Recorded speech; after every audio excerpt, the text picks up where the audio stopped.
পরীক্ষার খাতায় নাম লেখানোর কথা ছিল ইমরান হোসেনের, কিন্তু বার্ষিক পরীক্ষার প্রথম দিনেই অষ্টম শ্রেণীর সেই ছাত্রকে পাওয়া গেল কুমিল্লা কেন্দ্রীয় কারাগারের বন্দী তালিকায়।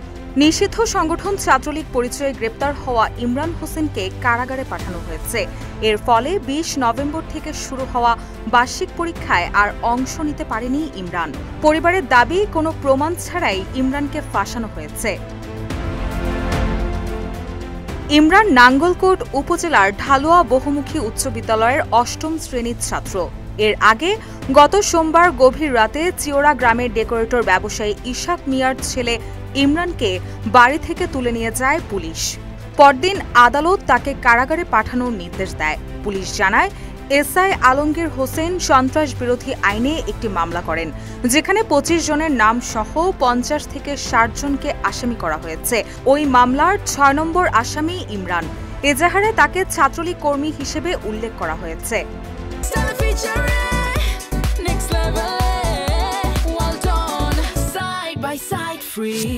তবে ইমরানের বাবা ইশাক মিয়া পুরো অভিযোগকে অস্বীকার করে বলেন, তাদের পরিবার কোনো রাজনৈতিক কর্মকাণ্ডে জড়িত নয়।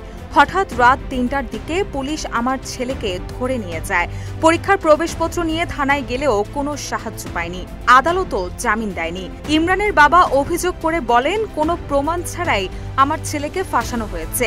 এ বিষয়ে স্কুলের প্রধান শিক্ষক বেলাল হোসেন মজুমদার জানান, ইমরান নিয়মিত ছাত্র এবং রাজনৈতিক কর্মকাণ্ডে জড়িত থাকার কোনো তথ্য তাদের কাছে নেই।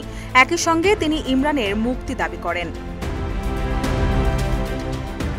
এদিকে স্কুল ছাত্র ইমরান ছাত্রলীগের কর্মকাণ্ডে সরাসরি যুক্ত এমন কোনো প্রমাণ আছে কিনা জানতে চাইলে নাঙ্গলকোট থানার ওসি AK ফজলুল হক বলেন, আমাদের কাছে ছেলেটির এমন কোনো ছবি বা ভিডিও নেই।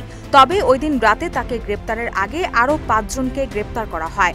তাদের তথ্যে ইমরানের নাম পরিচয় নিশ্চিত হয়েছে। তারা নিশ্চিত করেছে, ইমরান নিষিদ্ধ সংগঠন ছাত্রলীগের সক্রিয় কর্মী এবং ঝটিকা মিছিলে অংশ নিয়েছে। এজন্য তাকে গ্রেপ্তার করে আদালতের মাধ্যমে জেলখানায় পাঠানো হয়েছে। এছাড়াও কুমিল্লার পুলিশ সুপার মোহাম্মদ নাজির আহমেদ খান বলেন, অভিযোগের ভিত্তিতে যাদের গ্রেপ্তার করা হয়েছে তাদের বিরুদ্ধে তদন্ত চলছে। অভিযোগ প্রমাণিত না হলে চার্জশিটে তাদের নাম থাকবে না। রুশা সুর, নিউজ ডেস্ক, ইত্তেফাক।